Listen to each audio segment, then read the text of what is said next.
வணக்கம். நம்மளோட சம்பளம், வீட்டுக்கு வர்ற தண்ணி, ஏன் நம்ம போடுற ஓட்டு வரைக்கும் எல்லாத்தையும் கண்ட்ரோல் பண்ற ஒரு பெரிய சிக்கலான வலை இருக்கு தெரியுமா? இன்னைக்கு நாம அந்த வலைய தான் கொஞ்சம் பிரிச்சு மேய போறோம். ஏதாவது ஒரு கவர்மெண்ட் ஸ்கீம் பத்தி கேட்கும்போது இதெல்லாம் எங்கேயோ நடக்குது, நமக்கும் இதுக்கும் என்ன சம்பந்தம் அப்படின்னு உங்களுக்கு என்னைக்காவது தோணியிருக்கா? நீங்க மட்டும் தனியா இல்ல, நிறைய பேருக்கு அப்படிதான் தோணுது.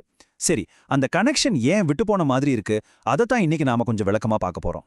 வாங்க, இதுல இருக்கிற உண்மைகளை ஒன்னொன்னா அடியிலிருந்து பிரிச்சு பார்க்கலாம். அதாவது கிரவுண்ட்ல நிஜமா என்ன நடக்குதுன்னு ஆரம்பிச்சு மெதுவா அந்த பெரிய பிக்சருக்கு போவோம். சரி, அந்த பெரிய சிக்கலான வலைன்னு சொன்னல, அதோட முதல் நூலை பிடிப்போம். அது எங்க ஆரம்பிக்குதுன்னா, நம்மளோட அன்றாட பிரச்சனைகள்ல தான். ஒரு சிம்பிளான உதாரணம் எடுத்துக்கலாம். நெல் கொள்முதல் விலை. இதுல ஃபர்ஸ்ட் ரோல் யாருக்குன்னா சென்ட்ரல் கவர்மெண்ட்டுக்கு தான். நாடு முழுக்கும் விவசாயத்துக்கு எவ்வளோ செலவாகுதுன்னு ஒரு கணக்கு போட்டு ஒரு மினிமம் சப்போர்ட் பிரைஸ், அதாவது குறைந்தபட்ச ஆதரவு விலையை ஃபிக்ஸ் பண்றாங்க. அதுதான் இந்த 2369 ரூபாய். ஆனா கதை இதோட முடியல. இப்போதான் ஸ்டேட் பாலிடிக்ஸ் உள்ள வருது. எலெக்ஷன்ல கொடுத்த வாக்குறுதியை காப்பாத்தணும் இல்லையா? அதுக்காக தமிழ்நாடு கவர்மெண்ட் அவங்க பங்குக்கு ஒரு இன்சென்டிவ், ஒரு ஊக்கத்தொகை கொடுக்கறாங்க. அதுதான் இந்த எக்ஸ்ட்ரா 131 ரூபாய்.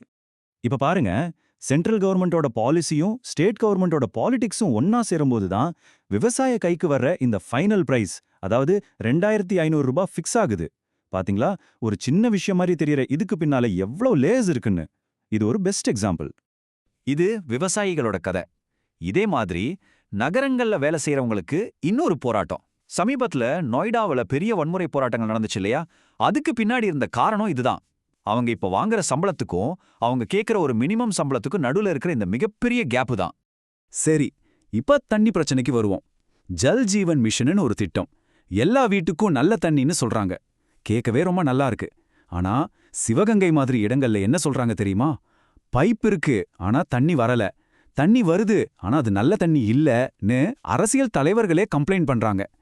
இதுதான் பேப்பர்ல இருக்கிற திட்டத்துக்கும் கிரவுண்ட்ல இருக்கிற ரியாலிட்டிக்கும் உள்ள வித்தியாசம். ஓகே, இந்த மாதிரி பிரச்சனைகளுக்கு பின்னாடி அரசியல் மட்டும்தான் காரணமா? இல்ல, சில சமயம் சிஸ்டத்தோட ரூல்ஸே பிரச்சனையா இருக்கும். அதாவது அந்த வரைபடம், அந்த ப்ளூ பிரிண்ட், அதுவே சிக்கலா இருக்கும். வாங்க, அந்த ரூல்ஸை இப்ப கொஞ்சம் பார்ப்போம். நம்ம இந்திய அரசியல் அமைப்புல 7வது அட்டவணைன்னு ஒன்னு இருக்கு. இது ரொம்ப முக்கியம். இது என்ன சொல்லுதுன்னா, அதிகாரத்தை 3ஆ பிரிக்குது.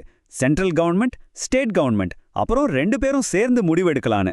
இதனால தான் தண்ணி சப்ளை ஸ்டேட் கவர்மெண்ட் கண்ட்ரோல்லையும், சென்சஸ் அதாவது மக்கள் தொகை கணக்கெடுப்பு சென்ட்ரல் கவர்மெண்ட் கண்ட்ரோல்லையும் இருக்கு. பவர்ஸை இப்படி தான் பிரிச்சிருக்காங்க. அந்த லிஸ்ட்ல இருந்து ஒரு பவர்ஃபுல்லான உதாரணம் பாருங்க. சென்சஸ், அதாவது மக்கள் தொகை கணக்கெடுப்பு. இது முழுக்க முழுக்க சென்ட்ரல் கவர்மெண்டோட கண்ட்ரோல்ல தான் இருக்கு. ஏன் அப்படி? ஏன்னா நாடு முழுக்க ஒரே மாதிரி டேட்டா இருந்தாதான் ஒரு நேஷனல் லெவல்ல பிளான் பண்ண முடியும். சிம்பிள் லாஜிக் தான். சரி, இந்த சிஸ்டத்துல இருக்கிற இன்னொரு பெரிய பிரச்சனை என்ன தெரியுமா? தாமதம். இந்த ரயில்வே ஊழல் வழக்க ஒரு நிமிஷம் யோசிச்சு பாருங்க. 2004ல நடந்த ஒரு விஷயத்துக்கு 2025ல தான் குற்றச்சாட்டை ஃப்ரேம் பண்றாங்க. கிட்டத்தட்ட 20 வருஷத்துக்கு மேல வழக்கு இன்னும் கோர்ட்ல இழுத்துக்கிட்டு இருக்கு. இதைத்தான் தாமதிக்கப்பட்ட நீதி, மறுக்கப்பட்ட நீதின்னு சொல்லுவாங்க. ஒரு தலைமுறையே போயிடுச்சு. இப்ப நாம ரொம்பவே சூடா விவாதிக்கப்படுற ஒரு டாபிக்கு வருவோம். நம்ம எலக்ட்ரானிக் வோட்டிங் மிஷின், அதாவது இவிஎம்களை நம்பலாமா கூடாதா? இது ஒரு பக்கம் அரசியல் கட்சிகளோட சந்தேகம், இன்னொரு பக்கம் கோர்ட்டோட தீர்ப்புன்னு ஒரு பெரிய விவாதத்தையே கிளப்பியிருக்கு. இந்த இவிஎம் விவாதத்துல 2 பக்கமும் என்ன சொல்றாங்கன்னு பார்க்கலாம். எதிர்க்கட்சிகள் என்ன சொல்றாங்கன்னா, இவிஎம்ல தில்லுமுள்ளு பண்ண முடியும், அதனால 100% விவிபி80 ஸ்லிப்பை எண்ணணும்னு கேக்குறாங்க. ஆனா சுப்ரீம் கோர்ட் என்ன சொல்லுச்சுன்னா, இந்த பயமெல்லாம் தேவையற்றது, ஆதாரமற்றதுன்னு சொல்லி இவிஎம் சிஸ்டத்தை உறுதிப்படுத்திருச்சு. இந்த 2க்கும் நடுவுல தான் நம்ம நம்பிக்கை ஊசலாடிட்டு இருக்கு. சுப்ரீம் கோர்ட் 100% செக் பண்றது ஏத்துக்கலனாலும் நம்பிக்கையை அதிகப்படுத்த சில புது சேஃப்டி செக்ஸை கொண்டு வந்திருக்காங்க. இப்ப என்ன பண்ணலாம்னா, வேட்பாளர்கள் நினைச்சா ஒரு 5% இவிஎம்களோட பர்ன்ட் மெமரியை செக் பண்ண சொல்லி கேட்கலாம். அது மட்டும் இல்ல, சின்னம் ஏத்துற அந்த மிஷினையும் ரிசல்ட்டுக்கு அப்புறம் செக் பண்ணலாம். இது சந்தேகத்தை குறைக்க எடுக்கப்பட்ட ஒரு முயற்சி. ஓகே, இப்ப நாம கடைசி லேயருக்கு வரோம். அதாவது இந்த உண்மைகளையும் சிஸ்டம்ல இருக்கிற பிரச்சனைகளையும் எப்படி பாலிடிக்ஸ் ஒரு கதையா மாத்துதுன்னு பார்க்கலாம். இதுதான் பொலிட்டிக்கல் ஸ்பின் கேம். சரி, இந்த அரசியல் கதைக்கு ஒரு உதாரணம் பார்ப்போம். திமுக அரசாங்கம் சொல்ற கதை ஒரு வளர்ச்சி கதை. தமிழ்நாட்டோட பொருளாதாரம் இந்தியாவோட சராசரி வளர்ச்சியை விட ரொம்ப வேகமா வளர்ந்துட்டு இருக்குன்னு இந்த நம்பர்ஸ் சொல்லுது. இது அவங்க சொல்ற ஒரு பாசிட்டிவ் ஸ்டோரி. ஆனா அதே கதையோட இன்னொரு பக்கமும் இருக்கு. இந்த நம்பரை பாருங்க. இது தமிழ்நாட்டோட கடன் கிட்டத்தட்ட 9 லட்சம் கோடி ரூபாய்க்கு மேல.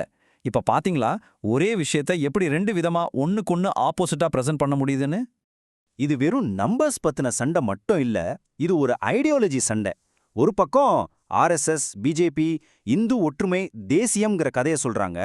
இன்னொரு பக்கம் திராவிட மாடல் ஆதரவாளர்கள் அது தமிழ் அடையாளத்துக்கு ஆபத்து, சனாதனத்துக்கு எதிரானதுன்னு சொல்றாங்க. 2 பக்கமும் அவங்கவங்க கதையை மக்கள்கிட்ட கொண்டு சேர்க்க ரொம்ப தீவிரமா முயற்சி பண்றாங்க. தமிழ்நாட்டு அரசியல்ல இன்னொரு சுவாரஸ்யமான விஷயம் இந்த ஹீரோ வர்ஷிப். எம்ஜிஆர் காலத்துல ஆரம்பிச்சு அவர் ஒரு கடவுள் மாதிரி பார்த்தாங்க. அதுக்கப்புறம் ஜெயலலிதா, கருணாநிதியின் தலைவர்களுக்கு பெரிய பட்டங்கள் கொடுத்து அந்த ட்ரெண்ட் அப்படியே கண்டினியூ ஆகுது. இப்ப நடிகர் விஜய் அரசியலுக்கு வர்றார்னா அதுக்கு பின்னாடி அவரோட அந்த மீட்பர் இமேஜும் ஒரு பெரிய காரணம். இது ஒரு தொடர்கதை மாதிரி தான். இந்த மாதிரி கதைகள் சொல்றது நம்ம நாட்டுல மட்டும் இல்ல, உலகம் பூராவும் நடக்குது.